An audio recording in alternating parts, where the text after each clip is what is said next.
El Apocalipsis en nuestros tiempos. ¿Qué tan importante es el Apocalipsis? ¿Qué relevancia tiene ese libro que se escribió hace más de 2000 años en nuestros tiempos? Este libro tiene profecías que atañen a esta época, a la época esta que estamos viviendo. Pasado el 2000, 2020, estamos en los 20 y atañe todavía a un futuro milenario. O sea, que estamos esperando profecías que pueden que pase en cualquier momento, pero también una vez que pasen esas profecías, tenemos también profecías que se van a cumplir dentro de 1000 años. Desde el momento en que esta profecía se le dio al profeta Juan, se le dijo que el tiempo estaba cerca. Porque el profeta Juan, hasta nuestras épocas, estamos hablando de 2000 años aproximadamente. 2000 años es poco tiempo. Es poco tiempo desde la perspectiva de eternidad. Porque después de que se cumplan todos estos acontecimientos, los tiempos cambiarán y las formas de medir el tiempo cambiarán porque ya serán eternas. 2000 años es solamente 2 días, un suspiro. Ahora en nuestros días, después de que 2 días han pasado, o 2000 años, esas profecías pueden que pase en cualquier momento. Por eso es que es importante este libro para todos aquellos cristianos y no cristianos, creyentes y no creyentes. O si estás aquí por casualidad, quédate porque te explicaré e iré al grano de lo que este libro habla. Este libro habla de acontecimientos que todos hemos escuchado en algún momento, como la Gran Tribulación, el regreso de Cristo, el famoso 666, que son los sacrificados por no negar a Jesús, el anticristo, Armagedón, el rapto de la iglesia, juicio, 1000 años de reinado con Jesús, el gran juicio final, el lago de fuego, el infierno, el abismo, la muerte, el árbol de la vida, el libro de la vida y Gog y Magog. De hecho, el motivo de este video es precisamente para explicar esa guerra de Gog y Magog. Ahorita ya cualquier guerra que pase en Israel, todo el mundo Gog y Magog, Gog y Magog. Gog y Magog había sido una profecía dada desde antes de Apocalipsis a otros profetas, antes del nacimiento de Cristo. Y es por eso que en el Antiguo Testamento ya tenían conocimiento de una famosa guerra, donde todas las naciones iban a rodear a Jerusalén para destruirla. Y a esa guerra del fin de los tiempos se le llama Gog y Magog. Pero estamos muy lejanos de esa guerra, muy lejanos, y ahorita voy a explicar que quede claro que lo que está pasando ahorita en Israel no corresponde con esa famosa profecía de Gog y Magog, sino que corresponde a otra guerra que está muchísimo más cercana que Gog y Magog. La guerra más cercana que tenemos al momento es Armagedón. Después de 1000 años sigue la de Gog y Magog, pero primero tiene que pasar la de Armagedón y esa todavía no pasa. Entonces iremos paso por paso. La gran tribulación, para todos aquellos que no están familiarizados con los términos bíblicos, la gran tribulación le llamamos a un periodo de 7 años donde se manifestará un personaje llamado Anticristo que impondrá su sistema monetario que será de manera obligatoria con se le llama simbólicamente el 666, y que todo aquel que no lo acepte pues tendrá, ¿no?, que dar la cabeza, y es donde Cristo regresa y toma posesión de su reino y acaba con la maldad, y se desenlaza toda una historia de guerras, y en este momento pasa el Armagedón, que es cuando las naciones van a luchar en contra del Cordero. En Apocalipsis, del libro del 1 al 4, tenemos, Dios le habla a Juan y le habla sobre 7 iglesias. 7 iglesias que existieron en la antigüedad. Una de las interpretaciones más aceptadas sobre lo que significan estas 7 iglesias es que fueron 7 etapas de la iglesia a través de los tiempos hasta nuestra época. Creo que es válido darle interpretaciones a la Biblia personales y adaptarlas a nuestras situaciones, pero también creo que estas 7 iglesias fueron 7 iglesias literales que existieron en la antigüedad, en estas ciudades históricas que se han encontrado ruinas arqueológicas. Éfeso, Esmirna, Pérgamo, Taitira, Sardis, Filadelfia y la Odisea. Cada una de estas iglesias tenía diferentes problemas y eran diferentes una de la otra. En Éfeso era la iglesia que perdió el primer amor, Esmirna, la iglesia que fue perseguida, Pérgamo, la iglesia que mantenía un cristianismo ligero o a medias, Teatira, iglesia que toleraba el pecado dentro de ella, Sardis parecía viva pero estaba muerta, y Filadelfia era una pequeña iglesia pero era obediente, y la Odisea espiritualmente indiferente y rica. En Apocalipsis 5 se busca una persona que pueda abrir los sellos de un rollo, no se encontraba nadie, pero finalmente escogen a Jesús. Ahí empieza Apocalipsis 6 y 7. Jesús rompe el primer sello y el primer sello sale un caballo blanco con un jinete y con una corona para conquistar. Uno de los personajes que yo más admiro, que enseñan la palabra de Dios, que de hecho ya murieron, es Derek Prince y Gigi Ávila. Derek Prince era inglés y Gigi Ávila era de Puerto Rico. Ambos ya murieron y los dos tenían conceptos contradictorios de quién era este personaje en el caballo blanco.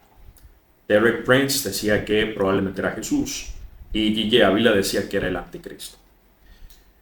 Yo en lo personal creo que era Jesús, porque creo que en este momento que se están abriendo los sellos, están entrando los personajes a escena en Apocalipsis. Es la manera en la que yo lo concibo, en la manera en la que yo lo entiendo.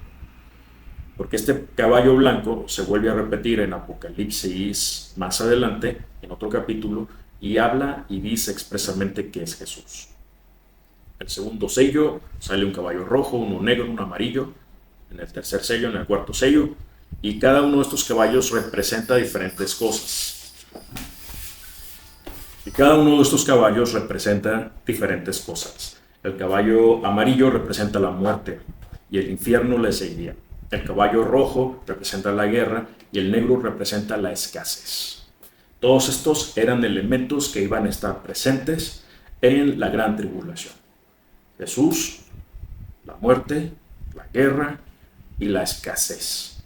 El quinto sello, cuando rompe el quinto sello, ven a todos los sacrificados que tuvieron que dar la cabeza al momento de la tribulación. La tribulación, ese momento en la historia de 7 años en el que se impondrá una marca para poder comprar y vender, y todo aquel que no acepte esa marca tendrá que dar la cabeza o ponerse la marca, porque quedarás fuera completamente de ese sistema monetario internacional que será de manera obligatoria para toda la humanidad. Se rompe el sexto sello, pasa un terremoto, el sol se oscurece, hay luna de sangre, las estrellas caen. Las estrellas significan ángeles. Los ángeles caídos son enviados a la tierra. Ya no podrán habitar en el segundo cielo donde normalmente habitan, sino que serán arrojados a la tierra. El cielo retrocede y las montañas y las islas son quitadas de su lugar. La gente corre y se esconde en las cuevas y grita sobre las cuevas, caen sobre nosotros. En Apocalipsis 8 vemos cómo Jesús rompe el séptimo sello, el último sello, y ve en visión Juan que se le da a 7 ángeles 7 shofares, e incienso es arrojado a la tierra. 7 shofares son 7 trompetas. Los shofares es un tipo de trompeta que se utilizaba en el antiguo Israel. Si no sabes qué es, búscalo por ahí en Google. Creo que es de un cuerno, es natural, no quiero inventar, pero ahí está. Bueno, toca el primer shofar y pasa una tormenta de granizo y sangre. 1/3 de la población mundial muere. Este número, que es un tercio, es importante porque es representativo para todos los cristianos y para toda la gente que ha leído la Biblia. Porque sabemos bíblicamente que un tercio es el número que se rebeló contra Dios en el cielo. Un tercio de los seres vivientes de las esferas celestiales se rebelaron contra Dios. Y es el número precisamente del juicio. Un tercio de la población mundial muere a causa de esta tormenta de granizo. El segundo ángel toca el segundo shofar y cae un enorme meteorito a la tierra y un tercio al mar. Un tercio de los barcos se destruye y también criaturas del océano, o sea, las peces y todo eso. Viene el tercer shofar, se toca y cae una estrella o pudiera ser otro meteorito a los ríos y un tercio de las aguas se hacen amargas, también un tercio, y muchos mueren a causa de eso. Cuarto shofar, el sol y la luna se oscurecen. Adivinen qué tanto. Sí, un tercio. Un tercio de su luz cesa. El sol y la luna. Viene el siguiente shofar, que es el quinto, y se le da a un ángel la llave del abismo. Un ángel abre ese lugar que ya existe, que hay ángeles ahorita encadenados en ese lugar. No es el infierno, pero es un lugar muy similar, pero es peor que el infierno, se le llama el abismo. Y se abre este lugar y sale una plaga tremenda que mata a una gran parte de la población. No los deja matar, les, eh, les causa dolor, ¿no? Pero no los mata, es solamente para infiltrar dolor. Luego viene el siguiente shofar y cuatro ángeles que estaban atados, cuatro ángeles caídos que estaban atados, son sueltos. Estos puros ángeles matan a un tercio de la población mundial. Cuatro ángeles que estaban atados matan a un tercio de la población mundial. Y el séptimo shofar se toca y el reino pasa a manos de Jesús, el Mesías judío. En Apocalipsis 12 y 13 vemos una historia muy simbólica, muy bonita, vemos una historia muy simbólica, donde se habla de la mujer, de una mujer, de un dragón, de cómo Dios ayuda a la mujer para escapar de las manos del dragón, de un hijo que iba a dar a luz, que iba a regir con vara de hierro a las naciones. Habla de una bestia que salió del mar. Vamos a hablar de todo este simbolismo y qué significa. La mujer, en manera o en palabras sencillas, es el pueblo de Dios. Eso es la mujer. Eso representa el pueblo de Dios. ¿Qué es Israel? ¿Qué es la iglesia? ¿Qué es? No es un solo país, no es una sola religión, es el pueblo de Dios. En la antigüedad fue Israel, porque ellos llevaban la palabra. Ahorita es la iglesia de Jesucristo, todos aquellos que han aceptado el plan de redención. Por lo tanto, la mujer, en palabras sencillas, representa al pueblo de Dios. El dragón representa a Satanás, la serpiente antigua. El querubín, que fue arrojado a la tierra, el primero que se rebeló contra Dios, ese es el dragón. Y Dios es Dios Padre, Dios que descendió al monte Sinaí, que le dio a Moisés las tablas de las leyes. Él es Dios. Y aquí dice, y también aquí hay otro simbolismo que es la bestia. La bestia es un personaje que le llamamos anticristo normalmente, que es el que regirá todas las naciones por un tiempo determinado, 7 años. Yo en esta historia de la mujer y el dragón veo claramente que se habla de un rapto, se habla de una tribulación, se habla de un periodo de De persecución se habla del 666, se habla del anticristo, del falso profeta, y se habla de cómo Dios viene a defender a su pueblo. Y voy a explicar por qué yo veo todo esto en Apocalipsis 12 y 13. Primero que nada vemos en la historia de que una mujer que está a punto de dar a luz, aquí está hablando de Jesucristo cuando nació, hubo mucha persecución al momento, antes de que él naciera inclusive, vemos en las historias de los evangelios y también en las profecías del Antiguo Testamento de que antes de que naciera ya estaban buscando su muerte. El entonces rey de Israel, Herodes, quiso matar a ese muchacho que iba a nacer y ese bebé que iba a nacer, y como no pudo hacerlo, mandó asesinar a más o menos a todos los niños o bebés que cumplieran con ese parámetro de la profecía. Entonces, esa parte de esta historia ya se cumplió. El dragón trató de aniquilar a esa mujer y al hijo que iba a dar a luz. Sin embargo, eso no pasó. Y se ve cómo ella da a luz y dice la historia que ella, el dragón, se va en contra de la mujer, pero que Dios la protege por 3 años y medio. Vemos en el periodo de la tribulación que dura 7 años. La mitad son 3 años y medio.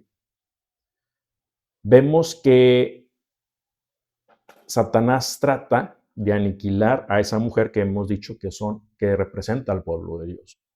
¿Y por qué 3 años y medio? Porque va a ser el periodo más crítico para el cristiano que esté vivo durante todo el tiempo que hemos vivido en la tierra. Esos 7 años van a ser los años más críticos para todos aquellos que seamos cristianos. Porque la persecución va a estar con todo. Va a llegar el momento en el que Cristo va a tener que venir por todos aquellos que le siguen en realidad y los va a tomar, porque si no los iban a aniquilar. Llega el momento en el que el anticristo se quita la careta y se vuelve un requisito indispensable el tener que adorarlo. O lo adoras o te degollan, ¿no? Como ya pasó anteriormente en otros momentos de la historia con Nabucodonosor, y hemos visto reflejos de esta historia antes. Creo que en ese momento Dios viene y rescata a su iglesia. Y ese es el famoso rapto que tanto se ha predicado, más bien en la iglesia occidental, y muchos predicadores ha sido el lema básicamente de su predicación, como el caso de Gilla Ávila, por ejemplo. Y creo que en Apocalipsis 12 y 13 está la historia claramente en el que Dios rescata a esa mujer en el momento preciso, ¿no? Antes de que diera su vida, es rescatada y los quita. Vemos que en la historia que Satanás se enfurece y se va en contra de su descendencia. Y luego dice, ¿quién es esa descendencia? Todos aquellos que guardan y que tienen a Jesús. Vemos que habrá persecución sobre todos aquellos que no se vayan en la tribulación, todos aquellos que se conviertan en esos momentos, en fin, toda la gente que no estaba lista. Y se va en contra de ellos por otros 3 años y medio. O sea, coincide con el periodo de tribulación. Y coincide en que habrá muchos que tendrán que dar la cabeza en esos momentos para poder ser salvos. Por lo tanto, yo aquí veo el rapto de la iglesia de manera muy clara. Si es que estoy en lo correcto y lo estoy entendiendo bien, yo es lo que veo de manera muy clara. También vemos que la bestia es el anticristo que sale después de que la iglesia fue tomada, fíjense ustedes, en instantes antes de que la iglesia, instantes después de que la iglesia fue tomada, inmediatamente el dragón se va al océano y ve salir una bestia del océano, que viene siendo el anticristo, inmediatamente después del rapto de la iglesia. Sale este personaje y es cuando todo se vuelve un caos, cuando se vuelve obligatorio el nuevo sistema de gobierno, el nuevo sistema económico, es o lo tomas o lo tomas. Y es en este momento cuando empieza la persecución directa en todo aquel que no acepte la nueva marca, el nuevo sistema, que no adore, todo aquel que no se postre sobre esa imagen que van a crear, etc. Y es aquí cuando sale el simbolismo del 666, que es el número de su nombre. Numéricamente, a los nombres se les puede dar un número. Y hay varias técnicas y hay una que es la más aceptada para todas estas cuestiones bíblicas. Y ahorita no me acuerdo del término, pero lo voy a poner por ahí en el título, cómo se le llama a esta rama. Y es lo que se ve en Apocalipsis 12 y 13, muy interesante. En Apocalipsis 14 vemos a 144,000 escogidos. Los 144,000 son 144,000 personas a los que Dios baja y los rescata directamente.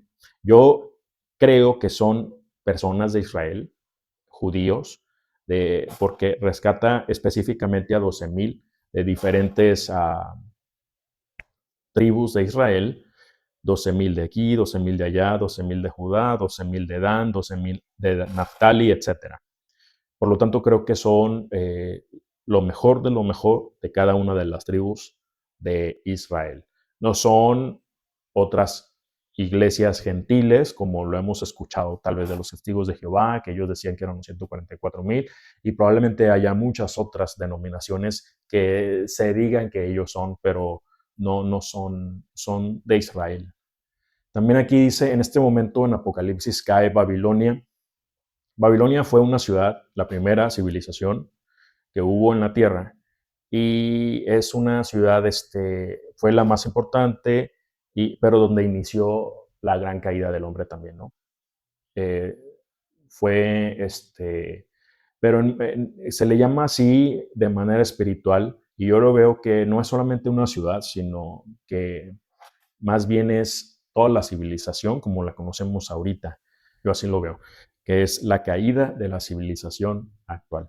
Probablemente la caída de la civilización occidental, que es la que más predomina en la Tierra. Creo que cuando esto suceda es a lo que se festeja como la caída de Babilonia. También aquí vemos a un personaje, a Jesús, pero de esta manera ya es un Jesús coronado con una hoz afilada, listo para bajar y matar a todos sus enemigos. Se habla también de una prensa en donde se echarán personas vivas, y dice que es Jesús mismo quien le da vuelta a esa prensa para deshacer a todas esas personas y vengarse de sus enemigos, y corre la sangre en cantidades inimaginables.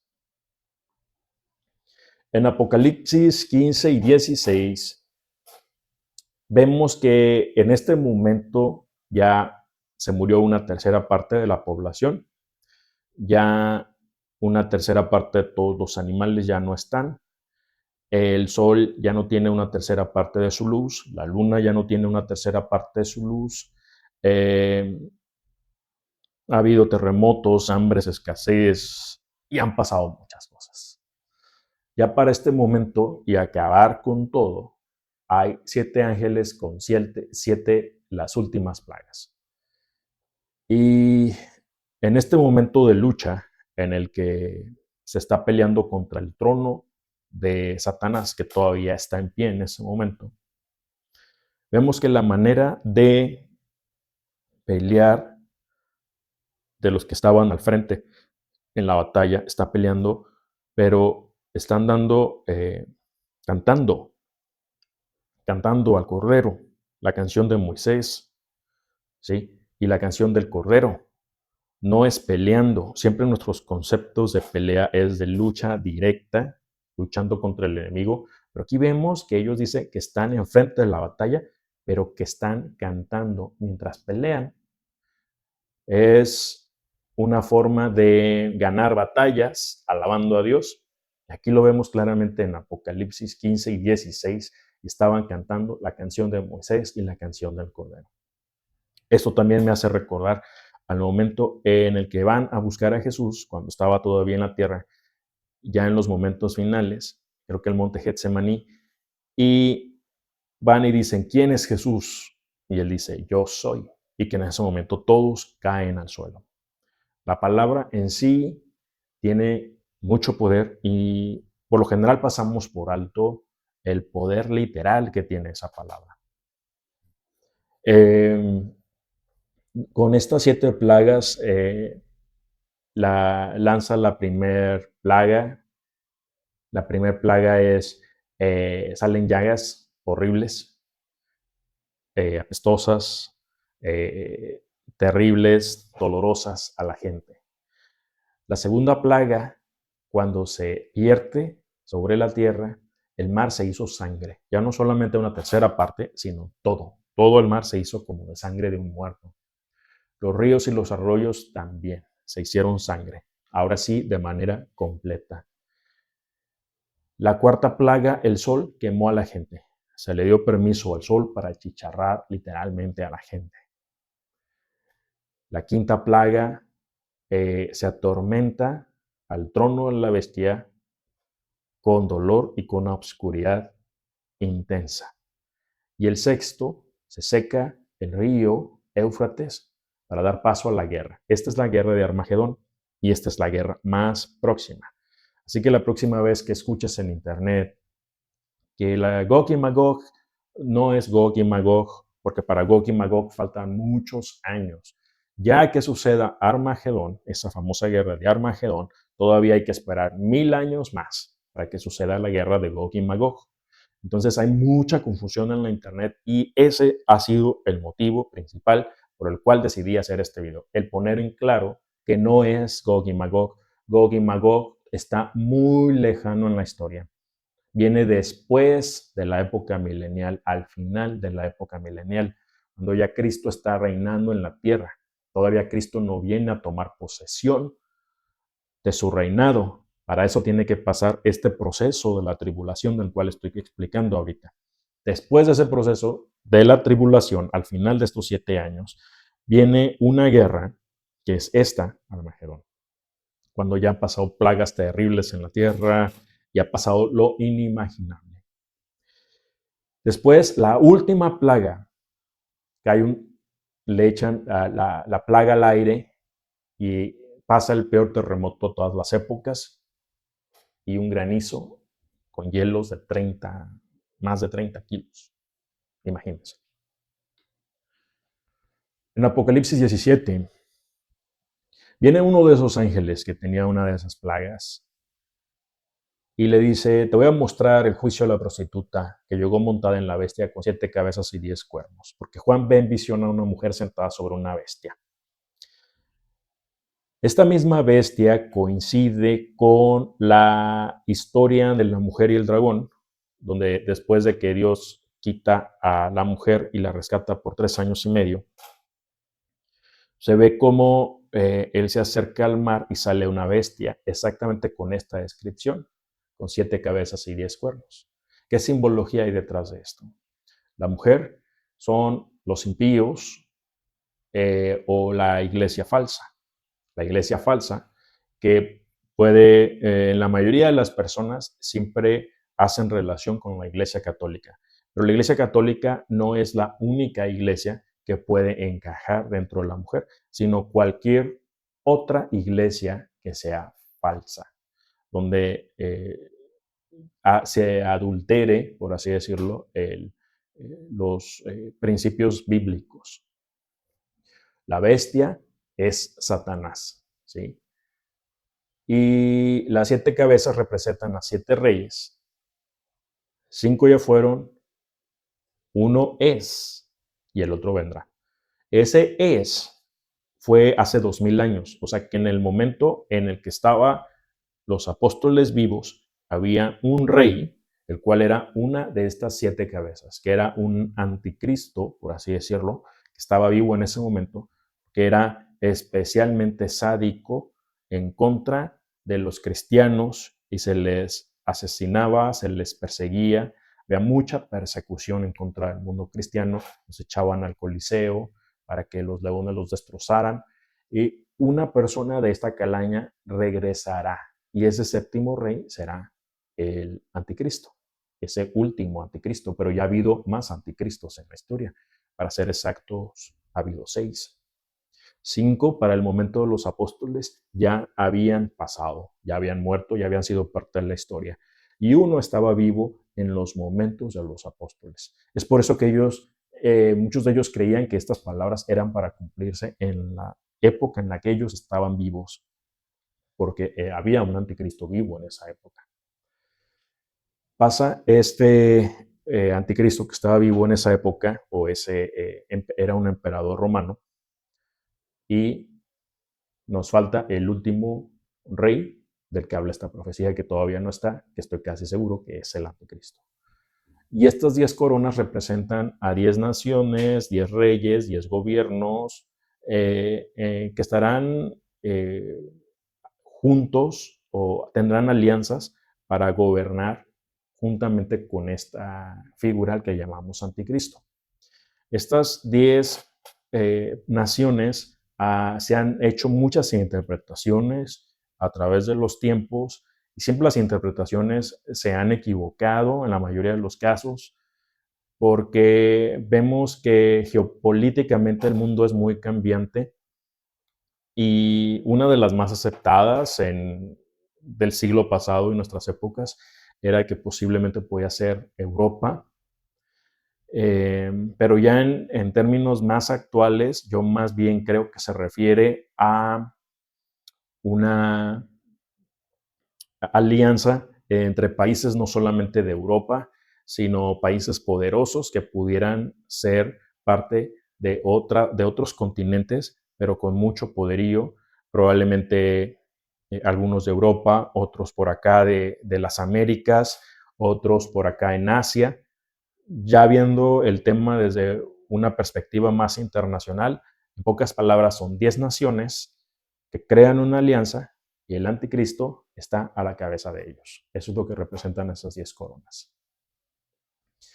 Estos irán a la guerra en contra de Jesús y también los llamados y escogidos, ¿sí? Pero pues ya está escrito que se le vencerá. En Apocalipsis 19 se nos dice que el lino fino, porque veía Juan a los personajes vestidos con lino fino, y eso se refiere a las buenas acciones de los santos. Y aquí nos dice que benditos son los invitados a las bodas del Cordero. Habrá bodas y esto hace relación a que estará siempre unido Jesús con su iglesia. Se vio un cielo abierto y un caballo blanco con Jesús, Rey, sentado en él. Se fijan que en Apocalipsis 19 otra vez sale este personaje del caballo blanco y Jesús sentado en él, y es Apocalipsis 19. Por eso es que yo digo que en Apocalipsis 4, el personaje del primer sello era este mismo personaje, que es Jesús sentado en ese caballo, aquí ya como rey. Él es quien gira la prensa para demoler a las personas en venganza. Sucede la gran guerra que les había comentado, que era Armagedón, y aquí hay algo que me encanta escuchar, que es el demonio de la muerte. No dice demonio en la Biblia, dice la muerte, y el anticristo son arrojados vivos al lago de fuego. Yo en lo personal creo que la muerte en sí está hablando de una entidad y que esta entidad será lanzada al lago de fuego junto con el anticristo. Y el resto de los muertos se les aniquiló con la espada de la palabra. O sea, otra vez volvemos a la palabra y el poder intrínseco que tiene la palabra o la declaración de Dios, el verbo. Continuamos. Apocalipsis 20. Se le da a un ángel la llave del abismo y va y agarra a Satanás, lo encadena y echa a Satanás en ese abismo por 1000 años. Todavía no se le echa al lago de fuego. Hay 3 lugares diferentes de tormento: el infierno, el abismo y el lago de fuego. El infierno es el que normalmente creemos que está en el medio de la tierra y es donde están las almas de todos aquellos que mueren sin el favor de Dios y es eterno. El abismo es un lugar con más seguridad donde están encarceladas entidades angelicales caídas o ángeles que Satanás quiera o demonios que Satanás quiera poner ahí, y es otro lugar. Y un tercer lugar es el lago de fuego. Ahí todavía no hay nadie, hasta ahorita, sino hasta el momento se empiezan a echar los primeros seres después de la tribulación, al anticristo y al falso profeta y a la muerte. Después, aquí en Apocalipsis 20, vemos que los degollados, los que tuvieron que dar su vida en la gran tribulación, reinan con Cristo 1000 años. Y esa es la primera resurrección. ¿Qué pasa con nosotros cristianos que murieron con Cristo? ¿Estarán también vivos en estos 1000 años y reinarán con Cristo? ¿Todos los cristianos de todas las épocas? ¿O solamente los que dieron su vida en el momento de la tribulación? No sé. Lo que sí es un hecho es que sí, esos que fueron y que dieron su vida al momento de la gran tribulación, esos reinarán con Cristo 1000 años. Porque eso es lo que aquí dice. Ellos, los que tuvieron que dar la cabeza, en esos momentos reinarán con Cristo 1000 años. Y eso se le llama la primera resurrección. Después de esos 1000 años, se suelta a Satanás y es cuando otra vez ponen contra las naciones. Y es cuando rodean a Jerusalén. Probablemente el ejército más grande que ha habido en la historia de todos los tiempos va a ser este, y es a lo que se le llama Gog y Magog. Este sí es el de Gog y Magog, pero para esto ya está la muerte en el lago de fuego y ya está el anticristo en el lago de fuego. La tribulación ya es una historia que pasó hace 1000 años, una historia lejana. Estamos hablando ya de un momento en el futuro, ¿no? Entonces, no, Gog y Magog, que nos quede claro, falta tiempo todavía para eso. Y en este momento, Dios los destruye con fuego y Satanás es tirado en este momento al lago de fuego junto con todo aquel que no ha fallado en el libro de la vida. O sea que en esta frase ya estamos hablando que habrá un juicio a todo ser viviente. En Apocalipsis 21 y 22, que son los últimos libros de Apocalipsis, vemos descender a una nueva Jerusalén. Esta nueva Jerusalén es una ciudad espectacular, llena de lujo, un lujo indecible. Vemos que se describe con una calle principal de oro puro. Nunca en la historia de la humanidad hemos tenido ninguna ciudad que tenga una calle de oro puro o que la arquitectura esté incrustada, llena de piedras preciosas, naturales. Lo más que se le pudiera asemejar es probablemente en Babilonia, la ciudad de Babilonia, que era una ciudad muy elegante, muy bonita. Nabucodonosor hizo una estatua de oro puro para que la adoraran, pero nada, no le llega ni a nada a lo que se describe sobre la Nueva Jerusalén, donde cada piedra será una perla. Una sola perla será una puerta en esa ciudad. Y la arquitectura estará exuberantemente elegante, excelsa, como nada en la tierra hemos visto jamás. También vemos y nos dice Jesús que Él es el principio y el fin, el alfa y la omega. Jerusalén desciende del cielo, no es algo que se crea aquí en la tierra, sino que es una ciudad celestial que literalmente desciende del cielo. Se ve un río de agua de cristal saliendo del trono, que probablemente sea el mismo río donde estaban los que estaban intercediendo y peleando en contra del anticristo, y la forma que estaba intercediendo era cantando. La noche ya no existirá, será otro sistema completamente diferente, donde ya no existirá la muerte, y es por eso que la noche, que nos recuerda a la muerte y a la oscuridad todos los días de nuestra vida, ya no existirá, porque la muerte ya no existirá. Por lo tanto, la noche ya no existirá tampoco. Ya no tendrá razón de ser, porque todo lo que nos rodea en nuestra vida cotidiana tiene un propósito didáctico para que entiendas que Dios es el creador. El sol tampoco será necesario, porque la luz es el mismo Dios y el Cordero. El tiempo está cerca. Es todo por hoy. Hasta luego.